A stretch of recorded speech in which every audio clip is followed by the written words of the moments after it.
Hi everyone, this is the second part to the midterm test for U.S. History Part A. We are starting with question 30 since this is the second recording. I'm going to be reading the questions and the answer options to you. Please remember to save your responses as you work and then submit for grading when you are finished. Remember that you can fast forward, rewind, or pause the recording at any time so that you can help this while you're taking the test to listen to something again if you missed it the first time around. Okay. Question 30. A crisis erupted in the 1830s over the idea that a state could declare federal legislation invalid, prevent its enforcement, and possibly separate it from the Union. What word describes this idea?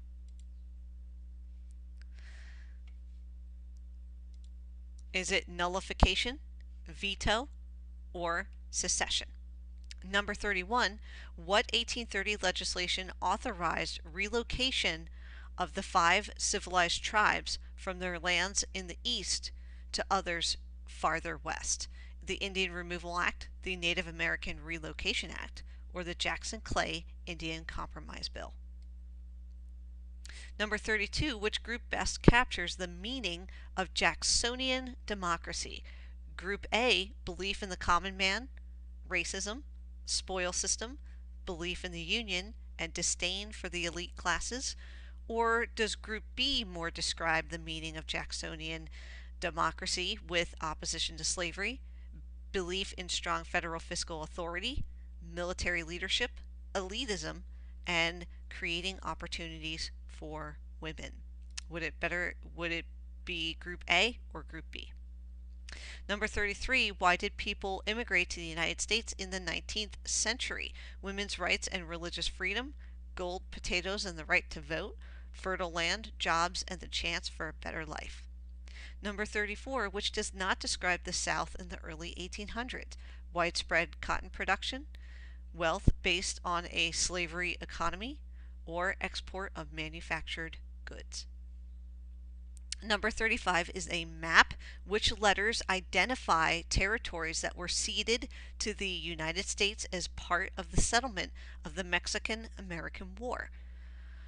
Is it letters A and G, letters B and C, or A and B on the map?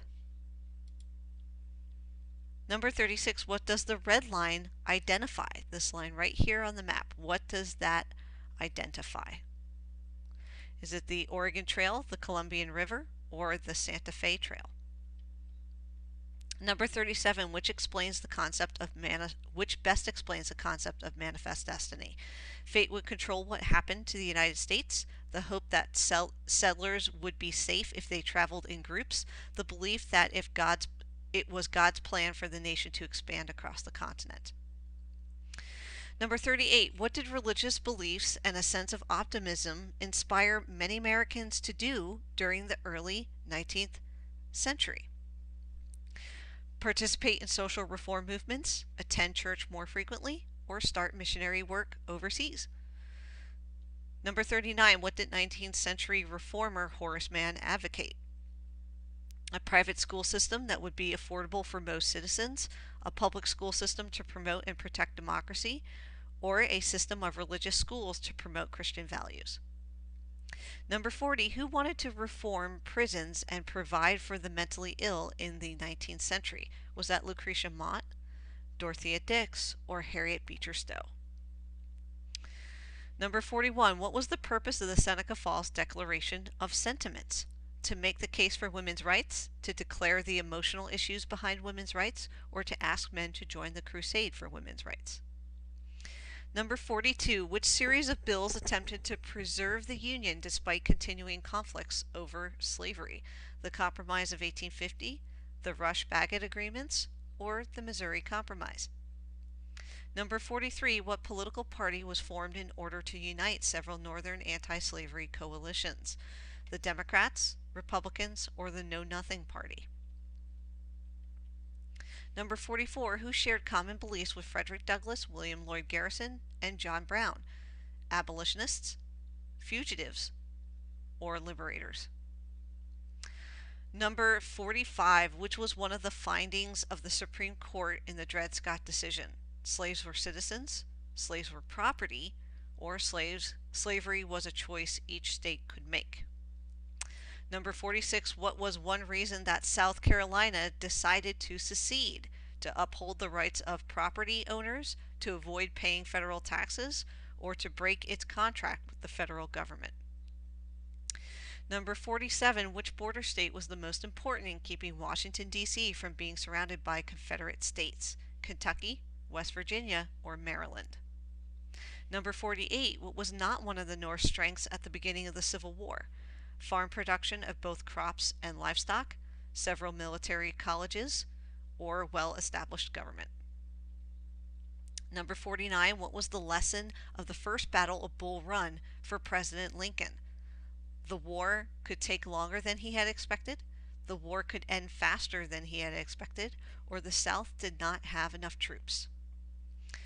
Number 50, what happened at Antietam when newer, more accurate weapons were used against close order formations? The South won and moved north to Gettysburg, the North won and quickly followed Lee's troops into Virginia, or both sides suffered huge losses.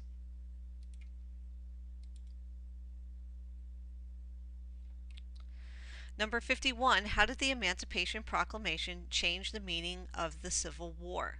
By freeing Southern troops from their military commitments so that they could return home, by promising an end to slavery in the Confederate States, or by securing voting rights for black property holders in both the North and the South.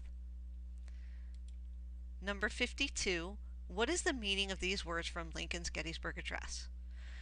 That the nation shall have a new birth of freedom, and that government of the people, by the people, for the people, shall not perish from the earth. The nation would soon have freedom and be governed by the people. Democracy in the United States would last, or did he mean that people were essential to freedom and government? Number 53, why is the Civil War considered the first modern war? New technology and advanced weaponry, successful generals and military blockades, or special rations and long-lasting uniforms? Number 54, what did women gain during the Civil War? A strong political voice, access to some occupations, or large military pensions? Number 55, use the graph to answer the following question. How do Civil War casualties compare to casualties in other U.S. wars combined? Many more deaths occurred during the Civil War as in all other wars combined. Almost as many deaths occurred during the Civil War as in all other wars combined, or the same number of deaths occurred in the Civil War as in all other wars combined. Number 56, and your last question for the midterm or the 804 semester test. How were slavery, equal protection under the law, and voting rights for black men addressed following the Civil War?